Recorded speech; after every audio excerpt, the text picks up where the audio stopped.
management of the periodontal abscess. In this topic we will going to discuss this.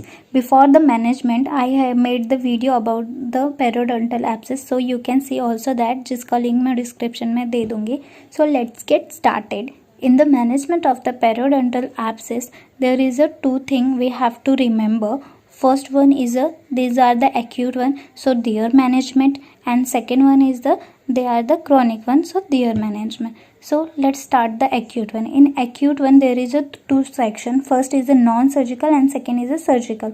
In non-surgical we will go to the chlorhexidine irrigation, warm saline water and the antibiotics. So in chlorhexidine, first we will go and irrigate with the particular area and the mouth with the chlorhexidine, and we will advise the patient to the gargling with the warm saline water or warm salt water, and after that we will advise the antibiotic. In antibiotic we will go to the amoxicillin for the 3 days, which is the 500 mg, and the patient who is allergic to the amoxicillin, penicillin antibiotic, so they can take the clindamycin for 600 mg for the 3 days. After the antibiotic, if the lesions is not healed, then we will go to the surgical, and after surgical in there is a drainage will done. In drainage there is a two thing: drainage from the pocket wall or drainage from the external incision. So first we prefer the drainage from the pocket wall. In that we have to give the LA or the topical anesthesia in the particular area. After doing this, we will use curette or the periodontal probe for retracting it from the particular tooth and the tissue separated.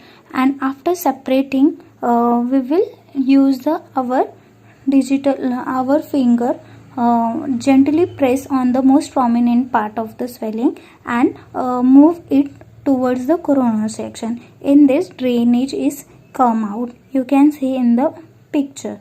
After the doing drainage, if the lesions are small and it's uncomplicated, then we will do the scaling and the root planing. Okay, and if the lesions are large and there is no drainage, there is no accessibility for the abscess drainage, so we will do the scaling and root planing, and we can wait for the accessibility.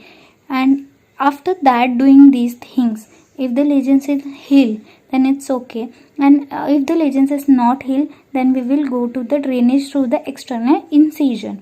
In this, what happen, we will use the we will first use the 15 number blade, and before using this we irrigate the socket with the LA. In the particular area we will apply the LA. After LA, if this is the most swelling part of the abscess, then we will give the vertical incision in the particular most prominent part of the swelling with the help of the 15 number blade. Okay, after using the 15 number blade incision, we will curate out all the granulation tissue in from there. After scrape out all the granulation tissue, we will go do the scaling and root planing in that section. After doing these things, we will stop the bleeding and suture it out. After doing these things, we have to think about the post treatment. In post treatment, we can discuss two things. If the patient is not systemic antibiotic taking, or the patient is taking systemic antibiotic. In the patient who is not taking systemic antibiotic, then we can advise them for the chlorhexidine irrigation and the warm saline water gargle, and this is enough for them. And if the patient is taking systemic antibiotic, then we will advise them the fluid intake increase, and after that we will advise them the analgesia. And if the analgesic taking they feel some problem, then we will go to the antibiotic for the 24 hour. These antibiotics are same before these are taking.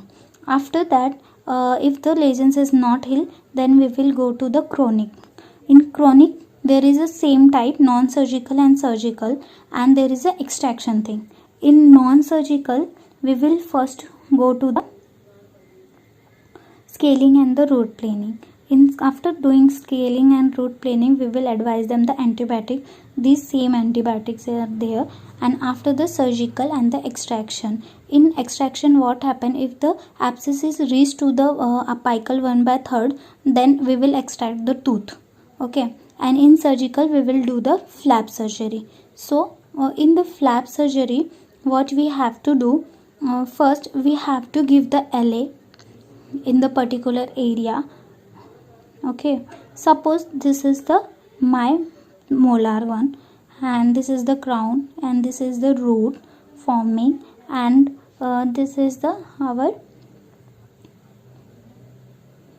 surrounding tissue gingiva, and this can be our maxillary sinus, suppose. Okay, and after this give the LA in the particular area. After giving the LA, the most prominent part of the swelling of the abscess, okay, suppose this is the most prominent part, then we will use the 15 number blade, and because of this we will give the incision. We will give the incision from the mucobuccal fold to the gingiva, marginal gingiva, and after that doing from the give the incision, we will elevate this this area with the help of the periodontal probe or the curette. Because after elevating this the particular area, we have to remove the granulation tissue and drain out all the abscess, remove the granulation tissue. After removing the granulation tissue, go for the scaling and the root planing. If these abscess also involve the maxillary sinus in some cases, then we have to remove the some cavity from there also. And after removing cavity and granulation tissue, we will do the scaling and root planing, and after that we will suture it out. After suturing, we will give the patient the periodontal pack which is necessary. Okay, this is all about the management of the periodontal abscess. I hope you like the video. Please like, share and subscribe the Dental Talk. Thank you.